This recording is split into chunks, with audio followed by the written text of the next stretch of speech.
오늘 새벽에 은혜 받으실 하나님의 말씀은 고린도전서 16장 13절부터 24절까지 말씀입니다. 저와 함께 큰 목소리로 또박또박 합독하여 읽으실 때 오늘 고린도전서 마지막입니다. 함께 합독해서 읽겠습니다. 시작! 깨어 믿음에 굳게 서서 남자답게 강건하여라. 너희 모든 일을 사랑으로 행하라. 형제들아, 스데바나의 집은 곧 아가야의 첫 열매요 또 성도 섬기기로 작정한 줄을 너희가 아는지라. 내가 너희를 권하노니 이 같은 자들과 함께 또 함께 일하며 수고하는 모든 자에게 복종하라. 내가 스데바나와 부드나도와 아가이오에 온 것을 기뻐하노니 저희가 너희의 부족한 것을 보충하였음이니라. 저희가 나와 너희 마음을 시원케 하였으니 그러므로 너희는 이런 자들을 알아주라. 아시아의 교회들이 너희에게 문안하고 아굴라와 브리스가와 및 그 집에 있는 교회가 주 안에서 너희에게 간절히 문안하고 모든 형제도 너희에게 문안하니 너희는 거룩하게 입맞춤으로 서로 문안하라. 나 바울은 친필로 너희에게 문안하노니 만일 누구든지 주를 사랑하지 아니하거든 저주를 받을지어다. 주께서 임하시느니라. 주 예수 그리스도의 은혜가 너희와 함께하고 나의 사랑이 그리스도 예수의 안에서 너희 무리와 함께할지어다. 아멘. 오늘 고린도전서 16장 13절에서 24절까지 말씀을 중심으로 오늘 깨어 믿음 위에 굳게 서라, 깨어 믿음 위에 굳게 서라 라는 제목으로 오늘 고린도전서 30번째 시간, 오늘 마지막 시간입니다. 오늘 고린도전서를 마무리하며 오늘 마지막 은혜를 받도록 하겠습니다. 자, 고린도전서는 16장이나 되는 굉장히 긴 편지 중에 하나입니다. 여러분, 이게 편지입니다. 편지. 우리는 성경이라고 읽지만은 바울은 친히 이 글을 써서 편지를 써서 보낸 겁니다. 이 편지를 마무리하면서 바울이 몇 가지 이제 당부의 말을 하며 이 편지가 마무리가 되는 겁니다. 아무래도 처음 시작할 때 중요한 얘기를 하겠지만은 맨 마지막에 또 중요한 얘기를 하지 않겠습니까? 예전에 교장 선생님이 조회할 때 보면은 마지막으로 끝으로 하면서 계속해서 뭔가를 얘기하는데 그만큼 중요한 얘기가 있으니까 마지막으로 하면서 계속 이야기를 더 붙이는 겁니다. 오늘 마지막 시간에 참으로 오늘 저와 여러분 성도들에게 하시는, 주님이 바울을 통해 하시는 오늘 귀한 생명의 말씀을 듣고 오늘 은혜 받으시기를 주님의 이름으로 축복합니다. 자, 13절입니다. 깨어 믿음에 굳게 서서 남자답게 강건하여라. 이 짧은 문장이지만은 이 안에 4가지 명령이 들어있습니다. 첫 번째는 무엇이냐면 깨어 있으라는 것입니다. 두 번째는 믿음 위에 굳게 서라는 것입니다. 세 번째는 남자다우라는 것입니다. 네 번째는 강건하라는 것입니다. 이 4가지 말씀을 오늘 좀 살펴보도록 하겠습니다. 깨어 믿음 위에 굳게 서서 남자답게 강건하여라. 여기 깨어라는 말은 정신을 차리고 있으라는 얘기입니다. 깨어라는 말은 정신을 차리고 있으라는 것입니다. 깨어 있어야 되는 것입니다. 인정하시면 아멘 하시겠습니다. 마찬가지입니다. 여러분, 예배 시간에도 여러분 깨어 있지 못하고 그냥 졸면은 와서 앉아 있지만은 아무것도 얻지 못하고 그냥 돌아가는 겁니다. 예배 시간에 깨어 있지 못하고 졸면은 앉아는 있지만은 말씀을 듣지 못하니까 그냥 돌아가는 겁니다. 그래서 예배 시간도 깨어 있어야 되는 것이고 똑같습니다. 여러분, 신앙생활도 깨어 있지 않으면은 교회는 왔다 갔다 하지만은 주님과 나와는 아무런 관계없는 그냥 교회만 다니는 사람이 되는 것입니다. 여러분, 교회만 다니는 사람 되지 말고 예수 잘 믿고 천국 가는 사람 되기를 주님의 이름으로 축복합니다. 그러기 위해서는 깨어 있어야 되는 겁니다. 여러분, 참으로 그래서 깨어 있어야 되는 것인데 무엇에 깨어 있어야 될까요? 무엇에 깨어 있어야 될까요? 적의 공격에 대비하기 위해서 깨어 있어야 되는 것입니다. 저기 이 아프리카 초원에 가면은 초식 동물들이 많이 있습니다. 저 예전에 그 동물에 온 거 보니까 미어캣이라는 동물 혹시 아시나요? 4발로 걸어다니는 쥐보다 조금 더 큰 설치류 같은 건데 4발로 걸어다니다가 혹시라도 사자나 포식자가 올까 싶어가지고 이렇게 앞발을 들고 이렇게 왔던 게 고개를 갔다 가면서 쳐다보는 동물 아시죠? 이 보세요. 이런 동물들이 왜 그럴까요? 깨어가지고 이 시각과 촉각과 후각을 모든 걸 총동원해가지고 혹시라도 포식자가 오나 안 오나 깨어서 이 경계심을 가지고 있는 겁니다. 우리 신앙생활도 마찬가지입니다. 이와 같이 깨어 있으시기를 주님의 이름으로 축복합니다. 참으로 이 염소인지 양인지 모르겠는데 이 사슴 같은 동물인데 목이 마르니까 물을 마셔야 되잖아요. 물 마시는데 얼마든지 거기 사자들이 숨어 있을 수 있고 또 한 가지는 거기 악어가 물 밑에 있거든요. 보니까 이 영양 같은 게 물을 와서 조심스럽게 물을 마시면 얼마나 촉각을 곤두세워서 깨우고 물을 마시는지 모릅니다. 그런데 삽시간에 악어가 확 덮치는데 그 순간을 피하는 거예요. 깨어있으니까. 깨어있으니까 적의 공격에 당하지 않고 피하고 이길 수 있는 겁니다. 이와 똑같습니다. 베드로전서 5장 8절에 근신하라 깨어라 너희 대적 마귀가 우는 사자같이 두루 다니며 삼킬 자를 찾나니 너희는 믿음을 굳게 하여 저를 대적하라. 여기도 근신하라 깨어라라고 말하고 있습니다. 왜냐하면 너희 대적 마귀가 우는 사자같이 우리 영혼을 집어삼키려고 호시탐탐 기회를 노리고 있기 때문이다 이 말입니다. 여러분 초식동물들이 여러분 시각과 후각과 청각을 총동원해서 깨어서 경계하듯이 저와 여러분은 영적인 감각 영감을 깨워두고서 참으로 날마든지 언제든지 여러분 깨어있기를 주님의 이름으로 축복합니다. 우리는 시각과 후각과 촉각으로 여러분 마귀역사를 볼 수 있는 것이 아닙니다. 우리는 영적인 감각을 가지고 깨어서 이 원수에게 속지 않기를 주님의 이름으로 축복합니다. 깨어있지 않으면 나도 모르게 당하는 겁니다. 보이지 않는 마귀역사에게 우리가 영적인 감각을 가지고 깨어있지 않으면 나도 모르게 당하는 것입니다. 나도 모르게 확 승질 내버리고 나도 모르게 미워하고 시기하고 질투하고 나도 모르게 욕심 때문에 죄에 넘어지고 자빠지고 여러분 이 모든 것들이 보이지 않는 마귀역사에게 얼마든지 당할 수 있기 때문에 항상 깨어있기를 주님의 이름으로 축복합니다. 그러면 어떻게 깨어있어야 될까요? 기도로 깨어있어야 되는 겁니다. 골로새서 4장 2절에 기도를 항상 힘쓰고 기도에 감사함으로 깨어있으라. 기도를 항상 힘쓰고 기도에 감사함으로 깨어 있으라는 것입니다. 기도에 깨어 있어야지 마귀 역사에 당하지 않는 것입니다. 기도에 깨어 있어야지 육신의 소욕에 당하지 않는 겁니다. 기도에 깨어 있어야지 세상 궁속에 무너지지 않는 것입니다. 기도로 깨어 있으시기를 주님의 이름으로 축복합니다. 한번 큰 목소리로 따라합시다. 기도로 깨어 있으라. 기도로 깨어 있으라. 그래서 마지막 때의 영적 생활에 승리하기 위해서는 깨어 있어야 되는데 기도로 깨어 있어서 원수에게 당하지 않고 신앙생활에 승리하기를 주님의 이름으로 축복합니다. 자, 그 다음에 믿음에 굳게 서서 굳게 서 있으라고 합니다. 이 말은 움직이지 말고 견고하라는 것입니다. 요동하지 말라는 것입니다. 여러분 신앙생활은 요동해서는 안 되는 것입니다. 견고해야 되는 것입니다. 움직이면 안 되는 것입니다. 예수님이 내가 이 반석 위에 내 교회를 세우리니 음부의 권세가 교회를 이기지 못하리라. 반석은 요동하지 않는 것입니다. 흔들리지 않는 것입니다. 그 위에 교회를 세웠기 때문에 음부의 권세가 이기지 못한다는 것입니다.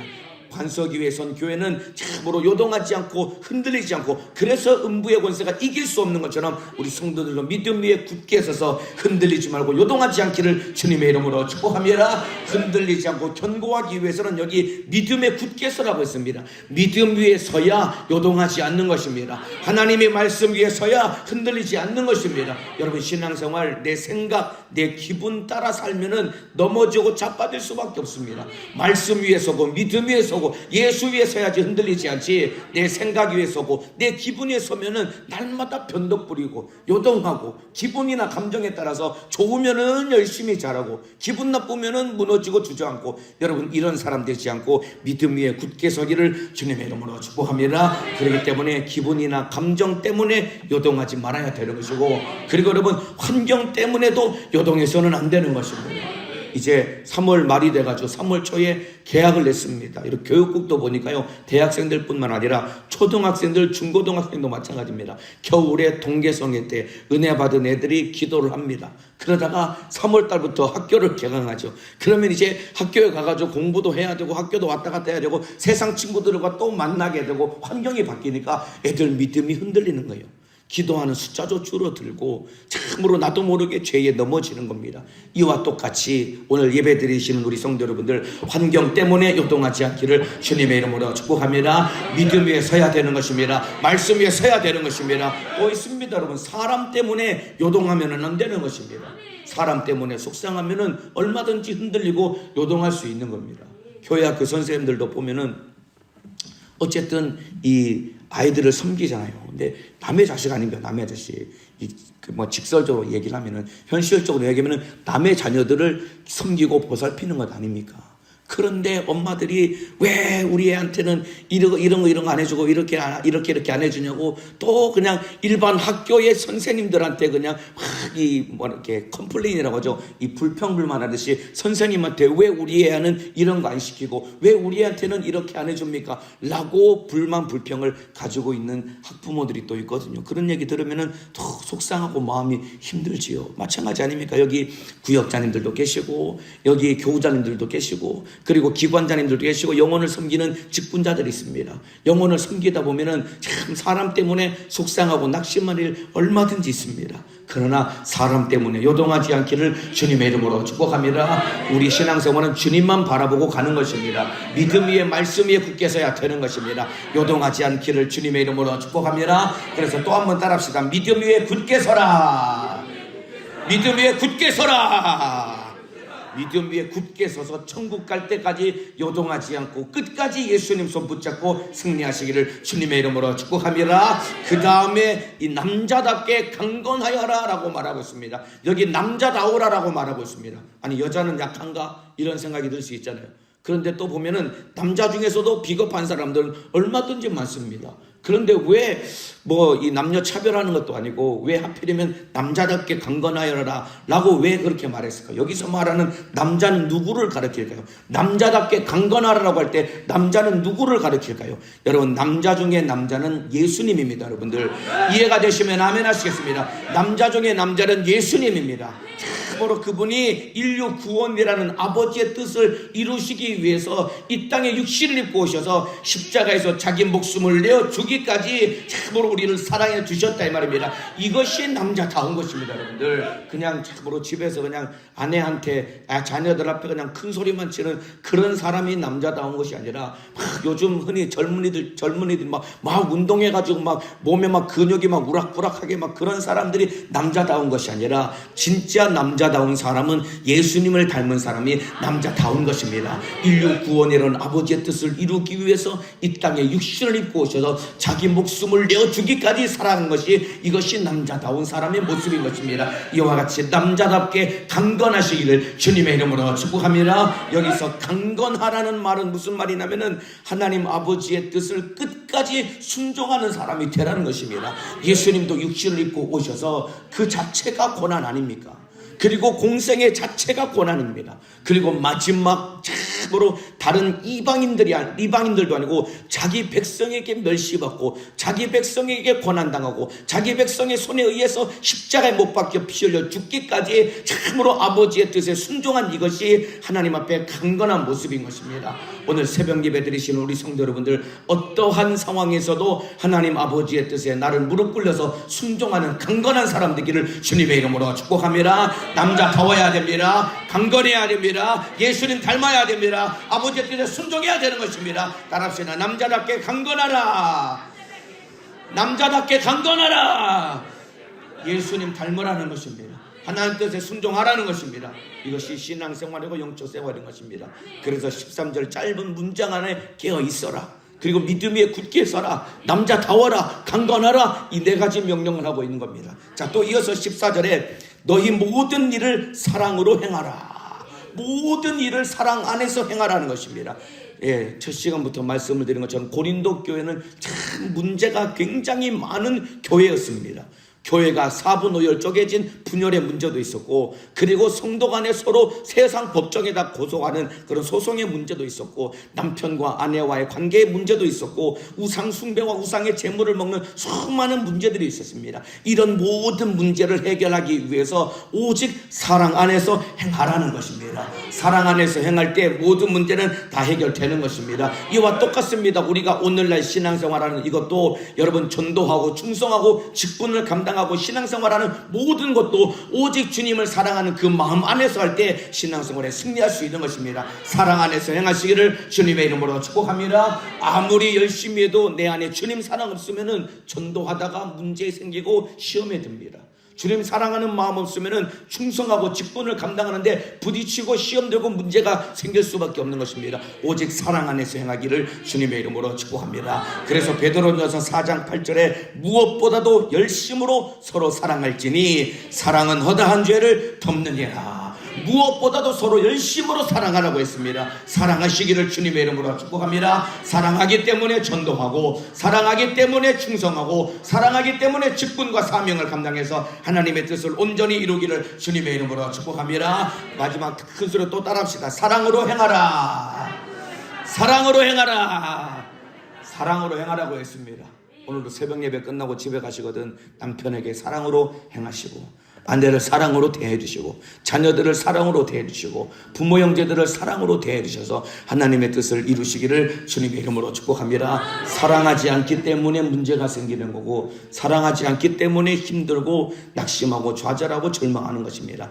오직 사랑으로 모든 일을 넉넉히 감당하기를 주님의 이름으로 축복합니다. 자, 15절입니다. 형제들아, 이제 몇몇 사람들을 소개를 합니다. 15절에 형제들아, 스데바나의 집은 곧 아가야의 첫 열매요 또 성도 섬기기로 작정한 줄을 너희가 아는지라. 내가 너희를 권하노니 이 같은 자들과 또 함께 일하며 수고하는 모든 자에게 복종하라. 여기 스데바나라고 하는 사람을 소개합니다. 왜 그러냐면 스데바나라고 하는 사람은, 이 스데바나의 집은 곧 아가야의 첫 열매요. 아가야는 어디냐면 고린도 지역을 말하는 겁니다. 여러분들이 신약 성경을 읽다가 아가야라고 하는 지역에는 이 동네는 고린도 지역이구나 라고 생각하시면 틀림없이 정확한 겁니다. 고린도 지역에서 스데바나는 누구냐면 고린도 지역에서 바울이 전도해서 처음으로 열매 맺은 영혼인 것입니다.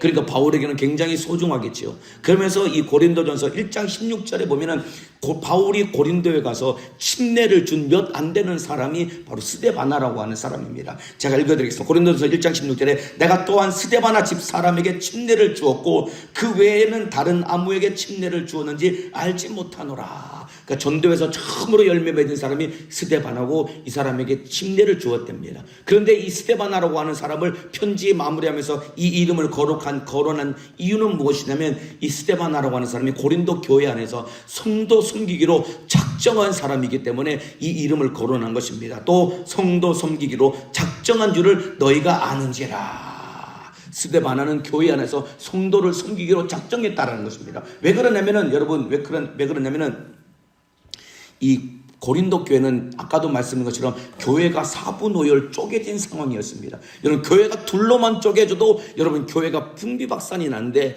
여러분 고린도 교회는 4개의 분파로 나눠서 서로 막 싸우고 있었습니다. 네가 옳으니 내가 옳으니, 우리가 더 잘하느니 너희가 못하느니, 이 막 싸우는 과정에 있으면 사람들이 어떤 마음이 들까요? 잘하는 사람 해라, 너나 잘해라, 이렇게 하면서 서로 참으로 주의 일을 등 떠밀고 안 하려고 할 것이다 이 말입니다. 그런 상황 가운데서도 스데바나는 성도 섬기기로 작정한 사람이라고 기록하고 있는 것입니다. 그러니까 여러분, 어떠한 상황에서도 주님이 나에게 맡겨주신 일, 주님이 기뻐하시는 일을 요동하지 않고 마음을 쏟아 했던 사람이 스데바나라고 하는 사람이었다 이 말입니다. 이해가 되시면 아멘 하시겠습니다. 그렇기 때문에 이 스데바나라는 사람이 어떤 사람이면 아까 13절에 깨어 믿음 위에 굳게 서서 남자답게 강건한 사람이 바로 스데바나라고 하는 사람인 것입니다. 이와 똑같습니다. 오늘 예배 드리신 우리 성도 여러분들, 어떠한 상황에서도 성도 섬기는 일에 요동하지 않기를 주님의 이름으로 축복합니다. 전도하는 일에 요동하지 않기를 주님의 이름으로 축복합니다. 이런 스데바나와 같은 믿음을 가지고 있기 때문에 너희는 이런 사람들과 함께 하라라고 16절에 이 같은 자들과 또 함께 일하며 수고하는 모든 자에게 복종하라. 이렇게 스데바나처럼 성도를 열심히 섬기는 사람들과 너희가 함께 하라는 것입니다. 이런 사람들에게 복종하라는 것입니다. 보세요, 교회 안에서 누구와 가깝게 지내야 될까요?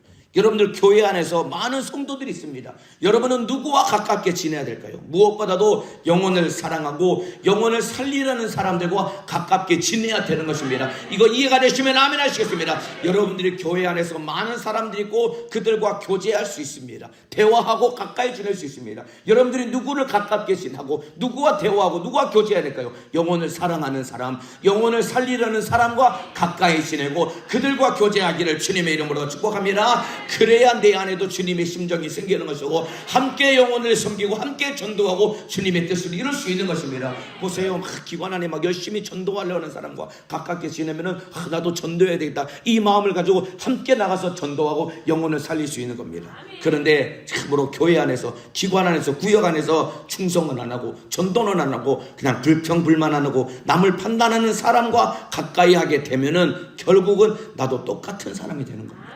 이런 사람들을 멀리하시고 참으로 오직 성도를 섬기고 성도를 사랑하는 그런 사람들과 함께 하시기를 주님의 이름으로 축복합니다. 스데바나라고 하는 사람이 성도 섬기기로 작정한 사람이라고 했습니다.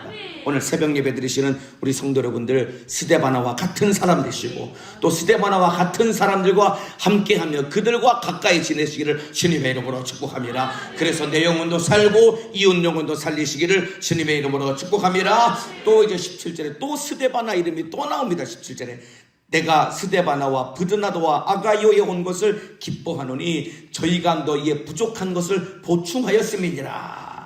여기 스데바나와 브드나도와 아가이오라는 사람이 고린도 교회에서 보내서 지금 에베소에 있는 바울에게 고린도 교회가 이 세 사람을 파송해서 이 공식적으로 세 사람을 이 바울에게 보낸 겁니다. 자, 그런데 여기 뒤에 보면은 브드나도와 아가이오라고 하는 두 명의 이름이 나오죠. 이거는 우리가 알고는 모르겠지만은 이 당시 기록을 보면은 브드나도와 아가이오는 이 노예의 이름이라고 합니다. 노예의 이름, 이 당시 사람들은 이 이름을 딱 보면 이 사람 노예구나 라는 것을 금방 알 만큼 이 이름 자체가 노예를 상징하는 이름을 말하는 겁니다. 그런데 이 브드나도와 아가이오가 누구냐면 어떤 사람이냐면 이 스데바나의 노예로 추정하고 있습니다. 이게 아까 읽어드렸던 고린도전서 1장 16절에 내가 또한 스데바나 집사람에게 침례를 주었고 스데바나에게만 침례를 준 것이 아니라 그 집에 있는 사람들에게 침례를 주었다는 것입니다. 그러니까 스데바나라고 한 사람이 예수 믿고 구원받아서 자기 종들까지 복음을 전해가지고 함께 침례를 받고 그 온 집안 식구들이 구원을 얻은 겁니다.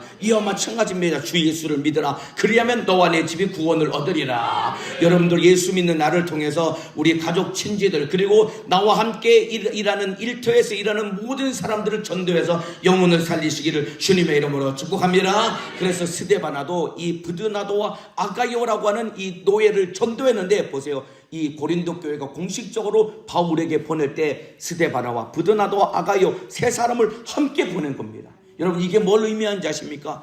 여러분 주인과 노예가 예수 안에서 한 형제가 된 것입니다.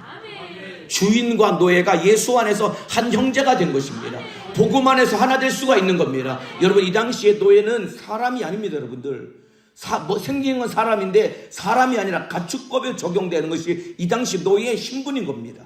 그러니까 말만 할 줄 알지 사람이 아닌 짐승과 똑같은 취급을 당한 것이 노예인데 여러분 주인과 노예가 함께 참으로 복음을 위해서 갈 수 있는 이렇게 하나 되는 것이다 이 말입니다. 이와 같이 복음 안에서 모든 사람이 한 형제가 되는 것입니다. 마찬가지입니다. 저와 여러분도 교회 안에서 나와 마음이 맞지 아니하고 여러 가지 참으로 차이가 많이 난다고 할지라도 그리고 내 마음에 들지 않는 사람이라 할지라도 여러분 교회 안에서는 예수 안에서는 한 형제가 되어야 되는 것입니다. 이게 바로 성숙한 교회의 모습이 되는 것입니다. 자, 이들이 바울에게 와서 이 고린도 교회의 어려운 사정을 일러주었습니다. 지금 바울 선생님이 개척하고 가신 이 고린도 교회 안에 이런 문제가 있습니다라고 일러주었고 그래서 바울이 고린도 전서라고 하는 이 편지를 이들을 통해서 고린도 교회에 대한 문제를 듣고 그 문제를 해결해 주기 위해서 이 편지를 써서 보낸 것입니다. 이 내용 이해가 되시죠? 이들이 와서 고린도 교회 사정을 일러주었고 바울이 거기에 맞춰서 편지를 써서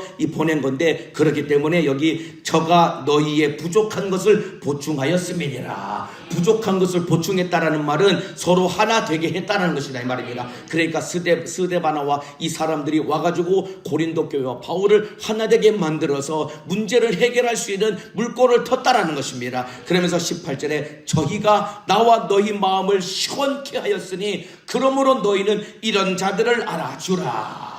저희가 나와 너희 마음을 시원케 했다는 것입니다. 이 말은 마음에 생기를 불어넣었다는 것입니다. 문제를 해결하고 예수님으로 다시 살 수 있도록 물꼬를 텄다는 것이다 이 말입니다. 오늘 예배하시는 우리 성도 여러분들도 마음을 시원케 하는 사람 되기를 주님의 이름으로 축복합니다. 마음을 시원하게 하기 위해서는 서로의 사정을 알아야 되는 것입니다. 그래야 문제가 해결되는 것이고 하나님의 뜻이 이루어지는 것입니다. 보면은 여러분 의사소통이 안 되면은 답답하죠. 말이 안 통하면 막 답답하잖아요. 그렇죠? 얘기를 해도 안 움직여.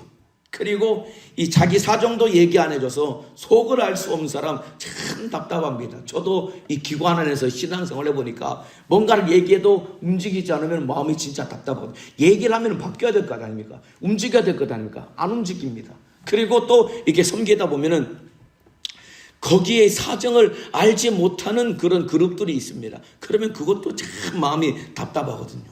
이와 똑같습니다. 오늘 예배하시는 성도 여러분들, 하나님 앞에서도 우리가 하나님의 뜻을 잘 받아들여야 되는 것입니다.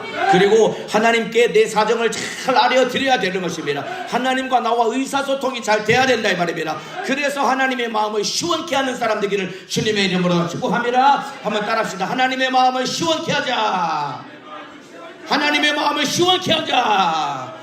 하나님의 마음을 시원케 하는 것은 하나님이 나에게 말씀하시면 그 말씀을 아멘으로 내 것으로 받아들여야 된다 이 말입니다. 그리고 참으로 내 사정을 하나님께 마음껏 알려드려야 된다 이 말입니다. 하나님과 나와 관계가 활짝 열려서 여러분, 그래서 하나님의 마음을 시원케 하는 영적인 사람 되기를 주님의 이름으로 축복합니다. 이것이 신앙생활이고 영적 생활인 것입니다. 이거 주님의 뜻이다 이 말입니다. 오늘 새벽에도 여러분은 말씀을 잘 듣고 있다가 참으로 돌아가시게 되는 짧은 시간이라도 기도할 때 여러분의 사정과 마음을 하나님께 알려드리면서 진실하게 회개하시길 바랍니다. 하나님의 마음을 시원케 하기를 주님의 이름으로 축복합니다. 오늘 하나님의 말씀의 뜻대로 살아가기를, 그래서 하나님을 시원케 하기를 주님의 이름으로 축복합니다. 자, 이제 마무리를 짓겠습니다. 19절입니다. 아시아의 교회들이 너희에게 문안하고 아굴라와 브리스가와 및 그 집에 있는 교회가 주 안에서 너희에게 간절히 문안하고, 지금 바울이 편지를 쓰면서 고린도 교회를 아끼고 사랑하는 지금 다른 교회 사람들의 안부를 전해주고 있는 것입니다. 또 모든 20절에 모든 형제도 너희에게 문안하니 너희는 거룩하게 입맞춤으로 서로 문안하라. 여러분, 예수 안에서는 남이 아닙니다. 예수 안에서 모두가 다 한 가족인 것입니다. 지금 고린도 교회 편지를 쓰면서 아시아 지역에 있는 교회들, 그리고 바울이 복음을 내서 참으로 예수를 만난 사람들이 또 가서 바울이 내가 고린도에 갔더니 이렇게 교회를 세워서 그들이 이렇게 신앙생활하고 있다라는 얘기를 할 때마다 그들이 함께 고린도 교회를 위해서 기도해 주고 있는 겁니다.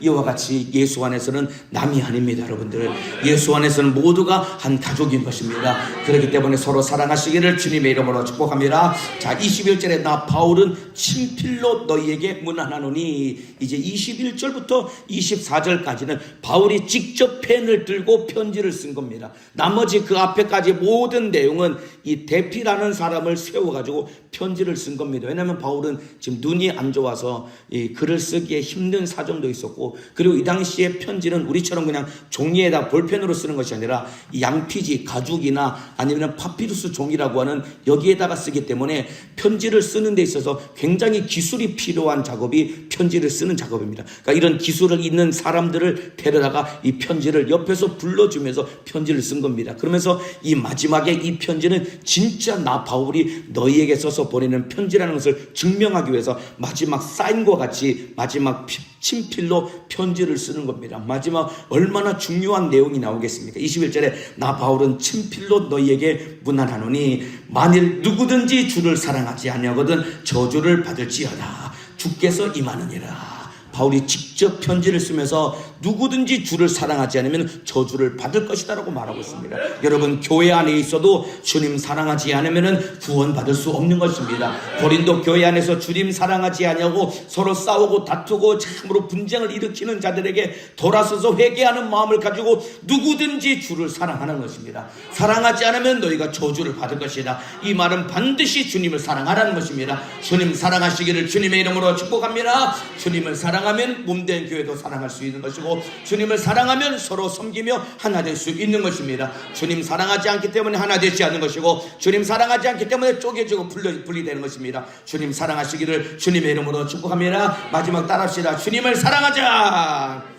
주님을 사랑하자. 마지막 바울이 직접 자기가 막 큰 글씨로 썼을 겁니다. 누구든지 주를 사랑하지 않으면 저주를 받을지어다. 주님을 사랑하라는 것입니다. 마지막입니다. 이제 주 예수 그리스도의 은혜가 너희와 함께하고 나의 사랑이 그리스도 예수의 안에서 너희 무리와 함께할지어다. 마지막 주님의 은혜가 너희와 함께하기를 바란다고 편지를 마무리하며 이 편지가 끝을 맺습니다. 여러분, 참으로 시작도 끝도 주님의 은혜가 있어야 되는 것입니다. 고린도전서 시작할 때도 하나님의 은혜와 평강이 너에게 있을지어다. 마무리하면서도 하나님의 은혜가 너에게 있을지어다. 우리 신앙생활은 시작도 끝도 은혜로 시작하고 은혜로 마감하는 것이 신앙생활인 것입니다. 끝까지 주님의 은혜 안에서 신앙생활의 승리자가 되시기를 주님의 이름으로 축복합니다.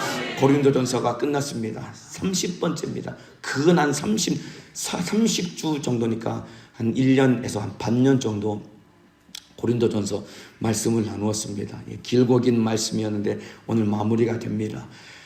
다음 주부터는 고린도 후서 말씀을 좀 나누도록 하겠습니다.